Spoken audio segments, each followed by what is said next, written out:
Bonjour à tous, on se retrouve pour une petite vidéo. Je suis malade. Ceux qui ont vu le vlog de Maëva savent que je suis malade, j'ai chopé son putain de rhume. On se retrouve pour une nouvelle vidéo sur ma chaîne YouTube, une vidéo pas commune, pas comme d'habitude. De toute façon vous le voyez, je pense sur l'écran, à mon avis je l'ai déjà affiché. J'ai quelques minutes devant moi parce que je suis en train de faire des traitements sur des sites internet, mais ça m'empêche pas d'utiliser le PC à côté.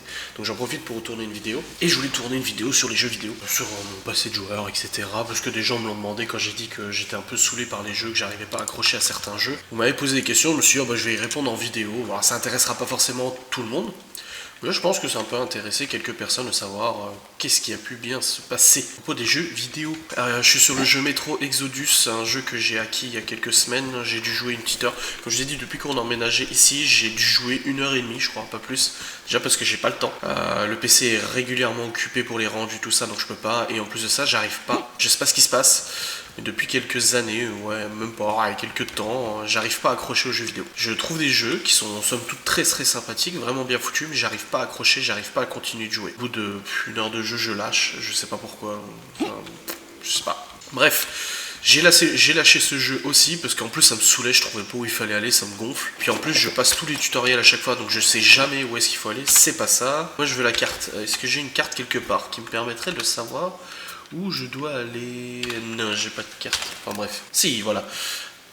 Mon objectif, c'est lequel? Ah, si, attends. Oh, j'ai mon objectif là. Je suis là. Il faut que j'aille par là-bas pour atteindre mon objectif. Donc je vais continuer par là-bas. Ok, ça marche. Donc je disais, je suis sur le jeu Metro Exodus, qui est un jeu très joli, mais pour lequel je n'ai aucune idée d'où il faut aller. Je l'ai lâché, faute de temps, faute d'envie, mais voilà. Pourtant ça ressemble pas à mon passé. Alors justement, blablabla, quel est mon passé? Mon passé est que j'ai pas eu de PlayStation, j'ai pas eu de Dreamcast, j'ai pas eu de Nintendo 64, j'ai pas eu tout ça. Tout simplement parce que c'est des consoles qui coûtaient beaucoup d'argent et j'ai vécu dans une famille qui n'avait pas 50 000 moyens non plus, on était 3 dans la famille. Et ça roulait pas sur l'or, donc une console à 1000 balles, enfin à ce temps-là, 1000 francs ou même 2-3000 francs, c'était vraiment hors de prix quoi. J'ai eu, alors en première console, mon père a acheté une Mega Drive. C'était la console sur laquelle j'ai joué jusqu'à avoir un ordinateur. Entre temps, ma grand-mère ou ma mère m'avait acheté une Game Boy Color. Parce que elle venait de sortir et tout ça. Mais vraiment, au niveau jeux vidéo, c'était Mega Drive. Alors, petite anecdote d'Adrien. Vous voyez, je sais même pas où aller, ça me gonfle quoi. Petite anecdote d'Adrien. Je suis mort. Très intelligent, bravo Adrien. Il est teubé. J'ai trop habitué d'Overwatch, tu peux sauter sans mourir en fait. Donc je disais, oui, alors petite anecdote, ce qui était sympa avec la Mega Drive, c'est que mon père échangeait les jeux, il se prêtait les jeux avec des collègues du boulot. Du coup, moi j'attendais à chaque fois qu'il rentre de l'usine, parce qu'il travaille à l'usine. Maintenant il est en retraite depuis quelques mois. J'attendais systématiquement qu'il rentre de l'usine pour savoir quel jeu il avait ramené. J'étais tout excité, genre, waouh, qu'est-ce que c'est aujourd'hui qu'il a comme jeu, vous voyez. J'étais vraiment surexcité. Et c'était un très bon souvenir. Pour moi, c'était vraiment un très bon souvenir de cette époque où j'attendais avec impatience ces jeux le matin où j'allais voir dans sa musette. Ah, il a ramené un nouveau jeu.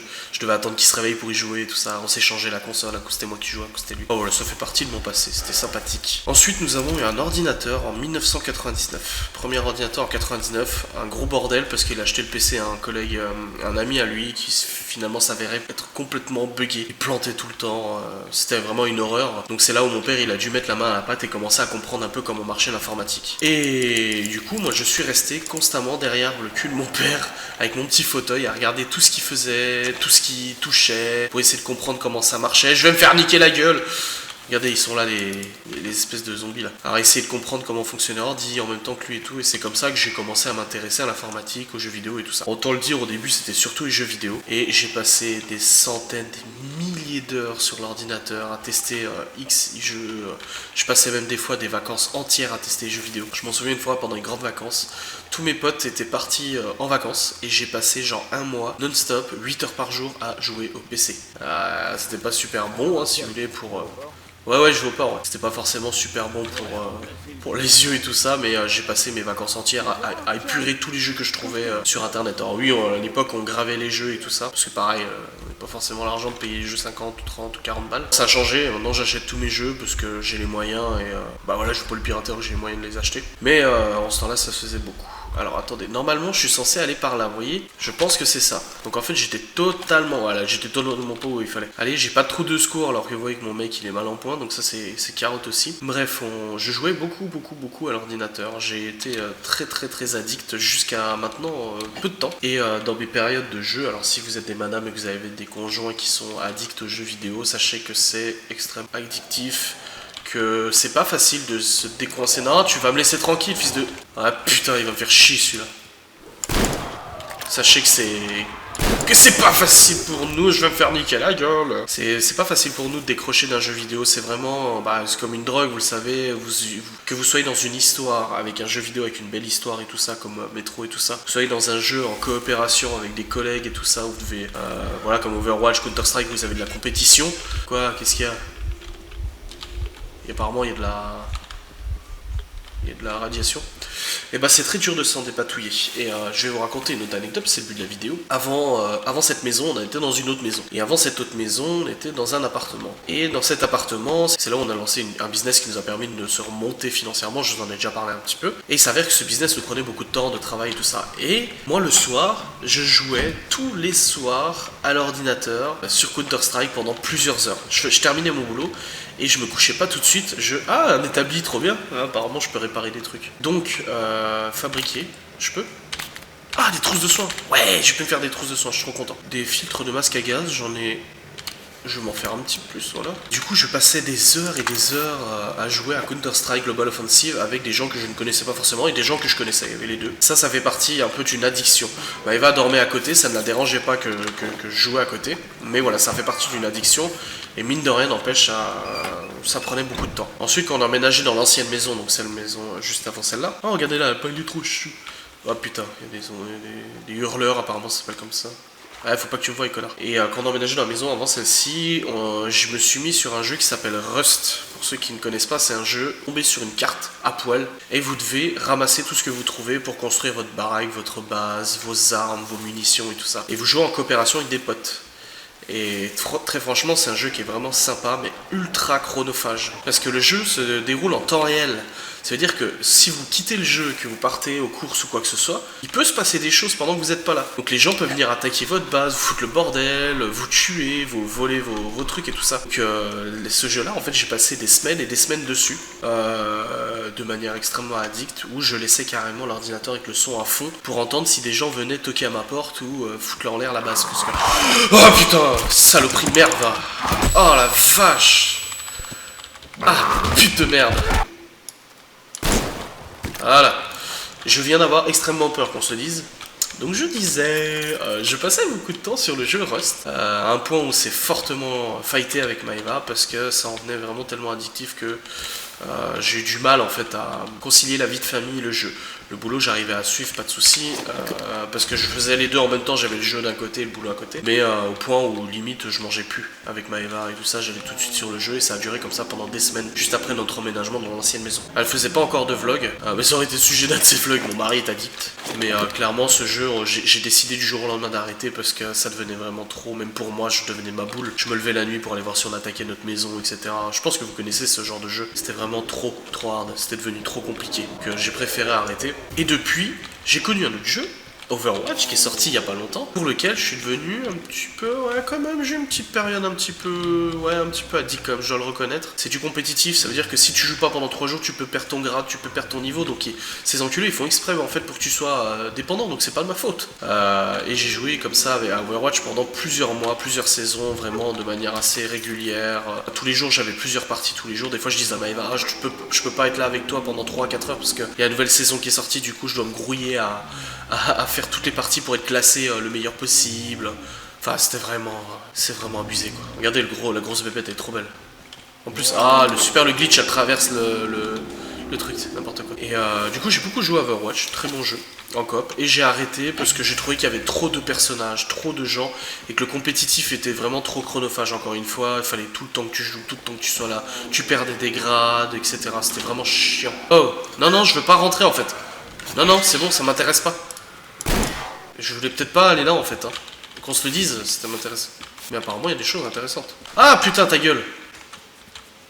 Donc oui, Overwatch, un petit, ouais, j'ai joué pendant un moment, bien classé, j'ai eu des bons rangs et tout ça. Je suis pas mauvais aux jeux vidéo. Je suis pas mauvais, mais je suis trop impulsif dans les jeux. C'est-à-dire que moi, je me lance, je cours partout, j'essaie d'aller plus vite possible, d'attaquer possible, et souvent ça me perd. C'est comme ça que je perds des parties, c'est qu'en fait, j'attends pas assez. Je rush trop sur les gens. Bref, on s'en fout. Mais bah, un peu comme toute la vidéo. Hein. Je pense pas que ça va intéresser beaucoup de monde de savoir ça, mais merde, il est pas mort. Ouais, voilà, je crois. Ah, il y en a un autre derrière, c'est génial. Peut-être attendre qu'il se rapproche un peu plus. Ah, il n'y a plus de balles, c'est génial. Il n'y a plus de balles non plus là. Il n'y a plus de balles non plus là. Je vais mourir. Je vais mourir.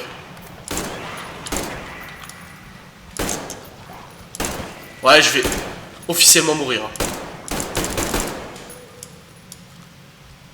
On va essayer de faire un shot.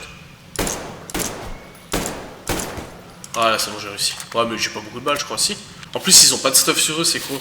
Donc ça me sert à rien de les tuer, je peux pas récupérer de munitions ou quoi que ce soit. Ah, ça ressort là. Bref. Donc ouais, Overwatch, et après Overwatch, eh ben, je me suis retrouvé avec PUBG. Et sur PUBG, j'ai retrouvé un cher ami d'enfance avec qui j'ai joué à Rust justement, et on a passé des soirées entières à jouer ensemble à PUBG. On y a passé beaucoup d'heures. En fait, à chaque fois que je terminais de travailler et que j'avais un boulot qui attendait, parce que souvent les sites internet, je dois attendre un backup, je dois attendre un transfert de fichiers et tout. En attendant, moi je vais m'amuser à jouer un petit peu.